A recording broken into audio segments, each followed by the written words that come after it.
Moje ime je Meta in danes bi z vami rada delila en drobec mojega življenja. Tako mi je bilo všeč, ko je ekipa Deli Jezusa poslala navodila za pripravo na tole pričevanje, v katerem je pisal, da je Bog izbral svetega Jožefa za varuha Jezusa Kristusa. Seveda Bog ne rab varuške, ampak v tistem trenutku je v resnici Marija rabila Jožefa, da ji je trdno stal ob strani, ker to ni bilo kar tako, da bo tako mlada punca, neporočena, imela dojenčka. V tistih časih bi jo za ta prekršek lahko kamnali. V resnici je svet Jožef odigral eno zelo ključno vlogo. Poleg Marijinega daja je Jožef trdno stal ob Mariji in je bil ves čas v oporo. Zavzel se je za to življenje, zavzel se je za tega otroka, ki v resnici ni bil njegov. In če pogledamo s človeškimi očmi, je to eno zelo težko, hkrati pa zelo plemenito dejanje. Sveti Jožef je odigral eno ključnih vlog v zgodbi, kako se je Jezus sploh lahko rodil na ta svet. Moje pričevanje oziroma naša zgodba, zgodba naše družinice, sicer ni podobna zgodbi svete družine. Nekaj vzporednic pa vseeno lahko potegnem. Verjetno je to tako, kot če bi Marija govorila o svetem Jožefu.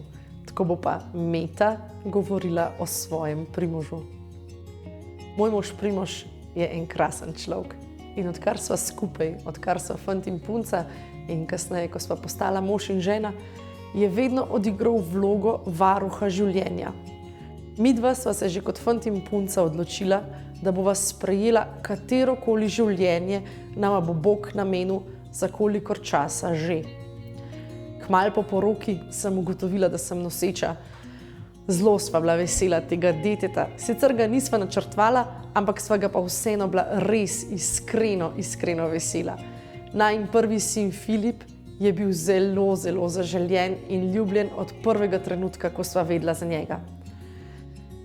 Se je bilo pa treba zelo kmalu zavzeti za njegovo življenje. Zgodilo se je namreč, da je bilo treba z roko udariti po mizi in podobno kot Marija reči da življenju. Sicer mi še danes ni čisto jasno, čeprav zdaj že vidim nekaj vzporednic. Sveti Jožef je postavil zelo dober zgled mojemu možu. In sicer na prvi pregled k ginekologu sem šla sama. Takrat se mi je zdelo, da se to ni pa nič tazga. Zakaj bi pa mogel moj mož hoditi z mano? In ko sem stopila skozi vrata tiste ambulante, ginekolog ni dvignil pogleda. Ni me pozdravil. Tikal me je. Sicer je res, da sem bila takrat stara šele 21 let, ampak tega ne opravičuje. Enostavno je rekel, si prišla pa po napotenco. Jaz sem ga začudena vprašala, kakšno napotenco misel. Ja, za splav, a ne? Saj ga ne boš obdržala. Jaz sem bila tako šokirana, da se bom morala takoj na začetku odločno postaviti za to življenje. In če jaz ne bi imela podpore v svojem možu, če se ne bi prej odkrito pogovarjala, če ne bi bila trdna v skupni odločitvi, bi ta ginekolog za eno samo izjavo lahko zamajal moje stališče. Tako pa se še danes verjamem, da je iz mene govoril Sveti Duh. Ko je ginekolog rekel, saj ga ne boš obdržala, sem odločno in na glas rekla, ja, pa ga bom. Šele takrat je dvignil pogled in me pogledal grdo izpod čela. Potem se je pregled nadaljeval, očitno je Gospod sprejel, da sem pač zmešana, da hočem imeti otroka v zgodnjih 20-ih. Ni me vprašal, če sem poročena, kakšen je moj ekonomski, socialni status, kako živim, če je dete zaželjeno. Nič, predpostavljal je. Ko je vseeno nejevoljen potrdil nosečnost, je začel omenjati presejalne teste. In jaz, ker pač imam malo tehnične izobrazbe iz tega področja, sem mu odvrnila, da v bistvu ne mislim opraviti nuhalne svetline niti drugih presejalnih testov. To dete je moje in rada ga imam točno tazga, kakršen je. Osorno mi je spet navrgel, če me ne zanima, če ima ta otrok roke in noge. Takrat pa je tudi moja potrpežljivost minila in sem mu zabrusla, da če tega ne vidi z navadnim ultrazvokom, ima pa opravljeno napačno specializacijo.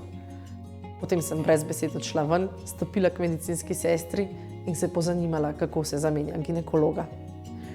Človek, ki bi mogel biti varuh življenja, ki bi mogel najprej čestitati je v meni zasejal en neprijeten občutek, da se moram zagovarjati, ker želim imeti otroka, ker želim podariti novo življenje. Takrat sem se zavedla, da je sveti Jožef odigral bistveno vlogo. Nekdo mora reči da, ampak še nekdo mora biti zraven, stati trdno z vso možno podporo, ki jo takrat nosečka potrebuje in reči, dejva, pejva v to, nič nam ne bo hudega.